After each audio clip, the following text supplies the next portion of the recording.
સુરતમાં કરોડના જીએસટી કૌભાંડ આચરનાર મોહમ્મદ સુલતાન યુસુફ કાપડિયાની મુંબઈના મીરા રોડ ઉપરથી સુરત ઇકોસેલ પોલીસે ધરપકડ કરી છે।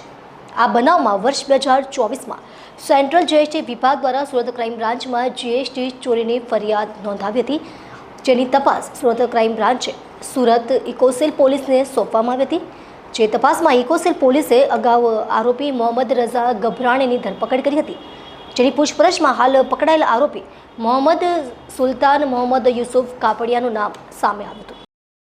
કરોડો રૂપિયાના જીએસટી કૌભાંડમાં આરોપી મોહમ્મદ સુલતાન મોહમ્મદ યુસુફ કાપડિયા ફરાર હતો, જેને સુરત ક્રાઇમ બ્રાન્ચની ઇકોનોમિક ઓફેન્સ સેલે મુંબઈથી ઝડપી લીધો છે।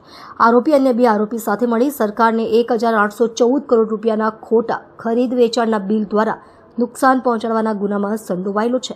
ઇકોસેલ દ્વારા ધરપકડ કરાયેલા સુલતાન કાપડિયા અને તેના સાગરીતોએ સુરત અને ગુજરાતની 145 બોગસ પેઢીઓ ઊભી કરી હતી, જે હેઠળ સિમેન્ટ, લોખંડ, કેમિકલ્સ, પ્લાસ્ટિક, વુડન, એમએસ સ્ક્રેપના ખોટા બિલો બનાવવામાં આવ્યા હતા। આ બિલો મહારાષ્ટ્ર અને ગુજરાતના વેપારીઓને કમિશનના ધંધા હેઠળ વેચવામાં આવતા હતા। આ તપાસ દરમિયાન ખુલ્યું હતું કે આ પેઢીઓનો કોઈ વ્યવસાય હતો જ નહીં, માત્ર જીએસટી નંબર મેળવવા માટે ખોટા ભાડા કરારો અને કાગળો ઊભા કરવામાં આવ્યા હતા।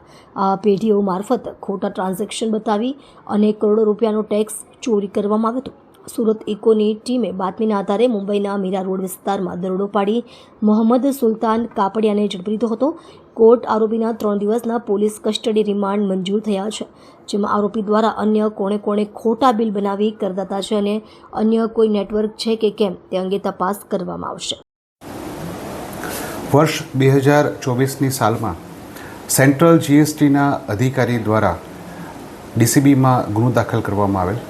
એ ફરિયાદની હકીકત એવી છે કે સેન્ટ્રલ જીએસટીના અધિકારીઓને ધ્યાનમાં આવેલ કે સુરતની અમુક પેઢીઓ કોઈપણ પ્રકારના માલની લેવડ દેવડ વગર બોગસ બિલો બનાવી અને ખોટા બિલો ઉપજાવી ખરીદ વેચાણના બિલો બનાવી અને સરકારના ટેક્સની ચોરી કરી રહી છે। આ અનુસંધાને તેઓના પ્રાથમિક ઇન્વેસ્ટિગેશનમાં આ વાતને સમર્થન મળતા તેમના અધિકારી દ્વારા ફરિયાદ આપી ગુનો દાખલ કરવામાં આવેલ। તે વખતે તુરત જ મોહમ્મદ રઝા ગભરાણી ભાવનગરનો જે આરોપી હતો એની ધરપકડ કરવામાં આવેલ અને ફરિયાદમાં 8 પેઢીઓ જે જણાવેલ હતી એ 8 પેઢીઓ સુરતની હતી। તે પૈકી પેઢીઓના જે ખોટા કરારો, ભાડા કરારો અને ખોટા પુરાવા ઊભા કરી આ પેઢીઓની રજિસ્ટ્રેશન કરવામાં આવેલ, જીએસટી નંબર લેવામાં આવેલ અને ત્યારબાદ ખરીદ વેચાણના ખોટા બિલો ઊભો કરવા